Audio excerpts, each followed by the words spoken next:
ভারতের ইতিহাসের এক অতি সাধারণ বা অসাধারণ নাম, যা আজও কোটি কোটি মানুষের হৃদয়ে অমর হয়ে আছে।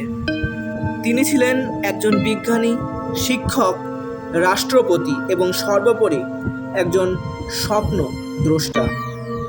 তিনি হলেন ডক্টর APJ আব্দুল কালাম, যাকে আমরা সবাই চিনি ভারতের মিসাইল ম্যান নামে। 1931 সালের 15ই অক্টোবর তামিলনাড়ুর ছোট্ট দ্বীপ শহর রামেশ্বরমে জন্ম নেন আবুল পাকির জয়নুল আবেদিন আব্দুল কালাম। তার বাবা ছিলেন পেশায় জেলেদের প্রধান এবং একটি ছোট নৌকার মালিক। মা ছিলেন গৃহিণী।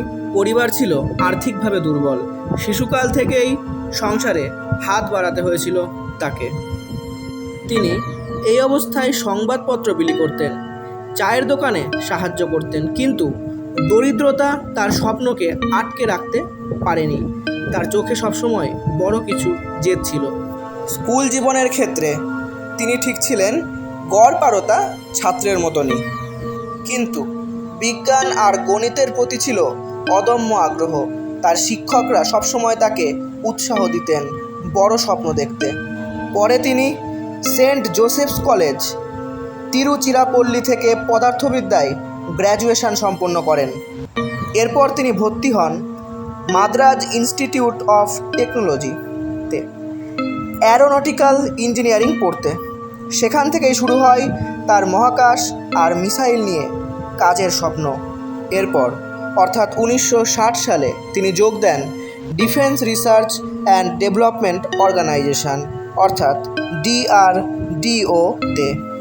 কিন্তু প্রকৃত সাফল্য আসে ইন্ডিয়ান স্পেস রিসার্চ অর্গানাইজেশন অর্থাৎ ইসরোতে, কারণ তিনি ছিলেন SLV-3 অর্থাৎ স্যাটেলাইট লঞ্চ ভেহিকল 3 প্রকল্পের অন্যতম এবং প্রধান পরিচালক। এমনকি 1980 সালে তার নেতৃত্বেই ভারত সফলভাবে রোহিণী স্যাটেলাইট মহাকাশে প্রেরণ করে এবং এটাই ছিল ভারতের প্রথম এবং নিজস্ব স্যাটেলাইট উৎক্ষেপণ, যা ভারতকে বিশ্ব মহাকাশ গবেষণায় এক নতুন শক্তি হিসাবে পরিচিত করে। 1982 সালে আবার DRDO-তে ফিরে আসেন। এবার তিনি নেতৃত্ব দিলেন ইন্টিগ্রেটেড গাইডেড মিসাইল ডেভেলপমেন্ট প্রোগ্রামের। তার হাত ধরে ভারতে জন্ম হয়েছিল বহু কৌশলগত মিসাইলের, যেমন অগ্নি মিসাইল, মধ্যম পাল্লার ব্যালিস্টিক মিসাইল, পৃথ্বী মিসাইল, প্রথম স্বদেশি ব্যালিস্টিক মিসাইল, এছাড়াও অন্যান্য মিসাইল যেমন ত্রিশূল, নাগ ইত্যাদি। এই সাফল্যের কারণেই তিনি পেলেন নতুন উপাধি ইন্ডিয়াজ মিসাইল ম্যান। ডক্টর কালামের নেতৃত্বে ভারত 1998 সালে পোখরান-2 পারমাণবিক পরীক্ষা সফলভাবে সম্পন্ন করে। এতে ভারত বিশ্বের পারমাণবিক শক্তিধর দেশের তালিকায় উঠে আসে। এই কর্তৃত্বের জন্যই তিনি ভারতের প্রতিরক্ষা গবেষণার মুখ হয়ে ওঠেন। বিজ্ঞান ও গবেষণায় অসামান্য অবদানের জন্য ডক্টর কালাম বহু পুরস্কার পান, যেমন 1981 সালে পদ্মভূষণ, 1990 সালে পদ্মবিভূষণ এবং 1997 সালে দেশের সর্বোচ্চ বেসামরিক সম্মান যেটা হলো ভারতরত্ন পেয়েছিলেন কালাম। যদিও বা তিনি ভারতের জনগণের কাছে জনগণের রাষ্ট্রপতি হিসাবেই বেশি পরিচিত।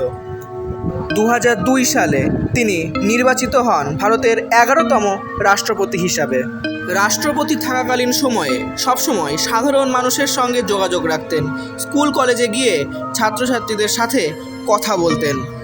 তিনি বিশ্বাস করতেন যুব সমাজই দেশের ভবিষ্যৎ, আর তাদের স্বপ্নই একদিন বাস্তব হবে।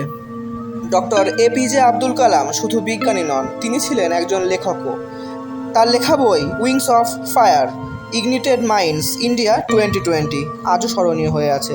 আজও তরুণদের অনুপ্রেরণা যোগায় এই বইগুলো। তার প্রতিটি বইয়ে ছিল দেশপ্রেম, বিজ্ঞান, প্রযুক্তি এবং আত্মবিশ্বাস জাগানোর বার্তা।